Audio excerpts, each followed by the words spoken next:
Bonjour, samedi 3 août 2019 et donc dans cette vidéo on va voir tout d'abord l'analyse du Bitcoin et ensuite on va passer au pro screener et on va voir qu'il y a eu pas mal de détachement de valeur.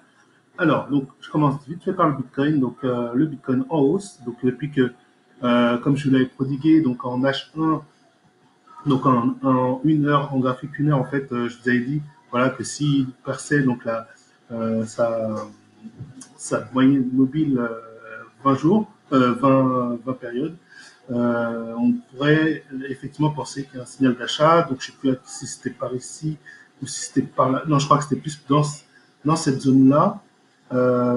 Oui, c'était par ici. Donc effectivement, ça avait percé la moyenne mobile. Moi, je m'étais mis à l'achat, comme je vous avais dit. Après, il y a eu un petit retracement. J'ai eu un peu peur. J'ai cru que ça allait retaper. Mais comme je l'avais dit, j'ai mis un stop de protection assez bas. Voilà. Enfin, assez proche, qui était au plus bas. Voilà. Donc, au pire, c'était une petite perte. Et en attendant la prochaine percée de moyenne mobile. Donc là, effectivement, il y a eu la percée de la moyenne mobile. Puis après, finalement, malgré le retournement, ça a fini par ricocher sur la moyenne mobile et puis c'est parti à la hausse. Donc, c'était mon premier signal d'achat. Voilà, très court terme, que je ne conseillais pas à tout le monde, bien sûr. Ou peut-être c'était la ligne violette, après, je ne sais plus. Je ne sais plus si je l'avais pris vraiment au franchissement de la moyenne mobile ou si je l'avais pris au niveau de la ligne violette. Je ne me rappelle plus vraiment. Ça fait quelques jours. Et après, en daily, on a eu. Alors, je vais zoomer parce que là, on ne voit pas bien. En plus, il y a beaucoup de traits. Donc en daily, je vous avais dit, donc après, s'il y a une percée de la moyenne mobile en 20 périodes du daily, on serait probablement parti pour de la hausse. Et c'est ce qui s'est passé. Donc voilà. Donc là, on a effectivement percé. Puis là, on est au niveau des 10 800 ici que j'ai tracé, vous voyez, en vert. Donc c'est un niveau où je me dis, bon voilà, il faut surveiller. Soit ça va peut-être repartir à la baisse, soit ça continue. Ça dépend de la vitesse. Là, quand même, il y a de la vitesse. Là, j'ai mes deux signaux qui passent au vert. Je pense que sur le moyen terme, enfin sur en tout cas quelques semaines, on est quand même parti pour de la hausse. Ça sera à vérifier. On est quand même sur un niveau qui est un peu technique. Bon, pas, en tout cas là sur ce que je regarde les derniers jours. Bon, voilà, mais on a eu une petite butée la dernière fois ici. C'est pas dit qu'on n'ait pas une aussi cette fois-ci. Il faut surveiller. Après, on a le niveau des 11 000, 11 100, 11 000, 11 100. Bon, voilà, donc si on perce, après, il faudra surveiller les 11 100. Donc là, on peut déjà s'alléger si on a pris une bonne position et qu'on veut s'alléger pour éviter de prendre trop de risques. Voilà, donc voilà pour le Bitcoin. Donc pour l'instant, qui est bien parti pour reprendre de la hausse. Voilà, bien sûr, il y aura des moments d'arrêt, il y aura des moments de retracement. Voilà, c'est à surveiller de toute façon. Maintenant, donc je vais passer au screener. Alors au screener, il y a eu pas mal de choses. Donc, alors je vais vous montrer déjà voilà, les pro screeners. Donc tout ça c'est du jour, sauf que en fait c'est des pro screeners. En fait, ici c'est face au BTC, là c'est face à l'euro et là c'est face à l'USD. Donc au BTC, on voit que ça a fondu en fait. La grosse liste qu'on avait les derniers jours de 46 valeurs, etc. Ben là, ça a fondu. Il en reste plus que 5 face au BTC. Donc clairement, comme le BTC a repris, donc toutes les autres se sont cassées la gueule face au BTC, puisque c'est le BTC en fait qui manage le marché en ce moment. Et de toute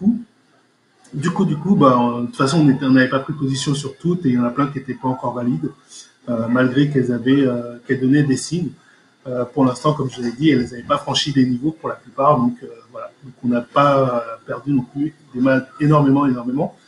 Mais par contre, sur celles qu'on a perdues, on a quand même perdu des moins 15%, des moins 10, moins 15, peut-être moins 20. Alors,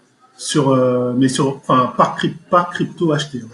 Donc, par exemple, si on a pris du nano BTC, donc je vais vous montrer. Donc là, j'ai marqué par rapport à moi, celle que j'avais achetée, celle que j'ai vendue. Donc le nano BTC, voilà. Donc je me suis un peu tard parce qu'en plus, comme je suis en vacances, du coup, hier j'étais sur la route toute la journée, j'ai pas eu le temps de vérifier. Enfin bon, les derniers jours, j'étais pas mal secoué, donc j'ai pas eu le temps vraiment de me mettre dessus. Et en fait, j'aurais même dû vendre hier. Hier matin, j'aurais dû vendre. Mais bon, je devais me préparer pour partir. j'ai pas eu le temps. Je partais du logement de vacances où j'étais. Donc, dès le matin, je devais quitter le logement à 10 heures. Donc voilà, je me bien que j'avais pas eu le temps de faire quoi que ce soit. Donc sinon, j'aurais vendu effectivement à ce niveau-là. Ça m'aurait évité de vendre à peu près à ce niveau-là. J'aurais quand même pris une perte moins lourde, mais bon, tant pis, j'ai vendu bas, mais tant pis, c'est comme ça. Proche du stop en fait, parce que mon stop, c'était la zone rouge. J'ai vendu proche de mon stop. Bon, donc là, euh, voilà, donc il y a eu mes signaux se passaient en rouge et donc voilà, donc vente du nano, donc qui s'est invalidé. Ensuite, par rapport aux valeurs que j'avais, donc après les autres c'est à peu près pareil, hein, je vais pas toutes vous les montrer puisque là je fais une vidéo rapide. Mais bon, voilà, globalement, toutes celles que j'ai vendues, Nano, CVC, Zen, LRC, FTM. Alors FTM, je l'avais pas présentée, j'avais oublié de la noter parmi celles que j'ai achetées. En fait, je l'avais acheté déjà. Je l'avais acheté le 26. Non, le 27. Ici, j'avais acheté sur Binance le 27. J'avais oublié de la noter l'autre fois, donc j'ai rajouté aujourd'hui. Donc je l'ai vendu là, FTM. Voilà. Pareil, elle est passée en rouge, donc je l'ai vendue. Après, du coup, on a. Alors attendez. Alors le fantôme BTC, voilà, donc à vendre. Donc voilà, donc vous avez CVC, Zen, LRC, FTM, Nano, vendu, Arc BTC. Donc j'ai juste annulé l'ordre parce que du coup il ne s'était pas validé, puisque l'Arc BTC aussi en chute, enfin n'est plus d'actualité. Le XTZ et le IOST, donc je les ai achetés donc, le 30 et le 29 et ils sont toujours d'actualité. Ils sont toujours d'actualité, donc le XTZ BTC, je vais vous montrer ça. XTZ BTC, on est toujours en haut, toujours dans le vert, donc c'est bon. Et l'IOST, ah non, c'était, ouais, alors l'XTZ, oui, je ne l'avais pas listé, l'XTZ non plus. Et l'XTZ, bah, voilà. Je ne l'avais pas listé, mais je l'avais déjà acheté en fait. Comme vous pouvez le voir, je l'avais acheté le 30 juillet et je ne l'avais pas listé. L'IOST, je l'ai acheté le 29 juillet, donc il est toujours dans le vert, même s'il n'est pas magnifique, mais il est toujours dans le vert, donc on va attendre de voir ce qui se passe. Nouvelle valeur à acheter, donc ça c'est celle du Pro Screener d'aujourd'hui. Donc parmi toutes celles-ci, donc voilà, j'ai fait une sélection parmi toutes celles-ci. Donc généralement celles qui sont en euros, elles sont valables en USD et vice versa. Généralement les graphiques sont semblables. Mais bon, j'ai pris comme les proscreeners me l'ont retranscrit. Donc le BTC euro, bien sûr, le BTC USD, le XMR euro, donc ça sera XMR USD aussi, c'est valable. Il suffit de regarder, hein, XMR euro, donc on est largement. Donc là, je viens d'acheter d'ailleurs du XMR. Enfin, non, j'ai pas encore acheté, mais je suis en train de voir pour acheter. Donc d'ailleurs, je vais vous montrer. XMR euro, donc déjà on voit qu'on est bien positif, et XMR USD, par exemple, pareil, on est positif, voilà, on est dans le vert. Donc c'est pareil, hein, généralement c'est pareil. Donc XMR, donc on n'est pas obligé d'acheter avec de l'USDT si on n'en a pas, on peut acheter avec du Bitcoin si on n'a que du Bitcoin sur la plateforme, c'est pas un problème. C'est simplement, il faudra voir qu'au moment de vendre, est-ce que c'est plus intéressant de vendre en USD ou en BTC. Donc voilà, donc là, bon, il me reste une broutille en BTC, donc voilà, je vais acheter avec ce que j'ai là. Tac, max buy, ok, hop, et confirme, voilà. Donc là, ensuite, donc ça apparaît ici, my open order, ou directement, ouais, pour l'instant, puisque j'ai pris un prix bas.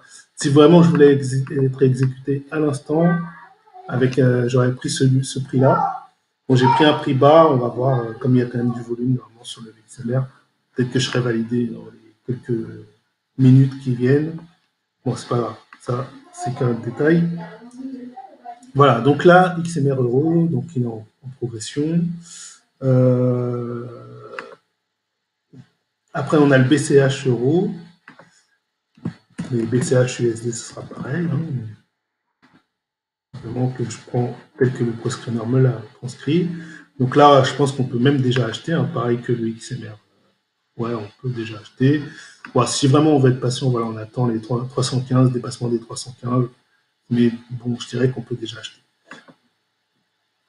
Alors en BCH USD,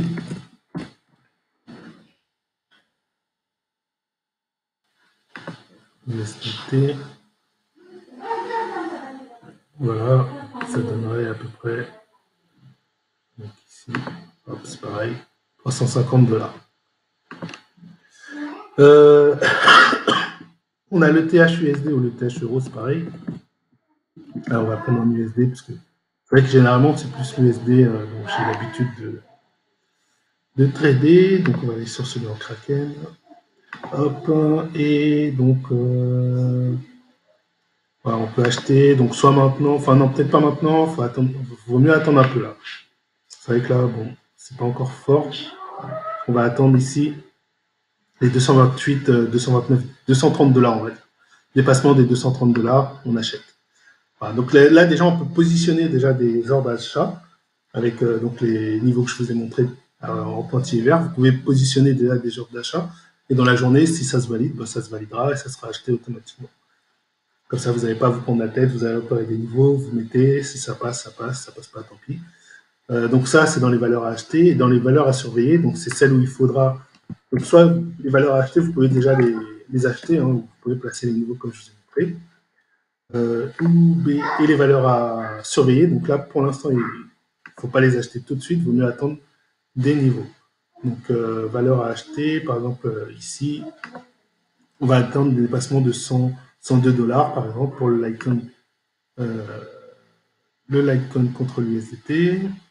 Donc, l'Icon euro, bon, comme on a plus l'habitude de prendre sur l'USD, généralement, pour ça, je mets sur l'USD, mais vous voyez, hein, comme je vous ai montré tout à l'heure, c'est exactement pareil au niveau graphique. Euro, USD, c'est pareil au niveau graphique. Simplement qu'on a plus l'habitude avec l'USD, puisqu'il y a l'USDT, etc. Et donc, ETC, USDT, voilà, on va attendre le dépassement des 6 $, 0,7 à peu près, pour acheter. Voilà. Voilà, un premier dépassement où on peut prendre après un peu plus haut aussi. On a un niveau à 6,35 $ qui est un peu plus haut, mais déjà un premier niveau, ça serait celui-là. Voilà pour donc la présentation voilà, des pro screeners. Donc après, il y avait des. Alors je vais vous montrer vite fait DGB, USD, donc ça c'était les valeurs du jour, mais en fait, il y en a que j'ai pas pris en compte parce que vous allez voir que graphiquement, ça ne correspond pas.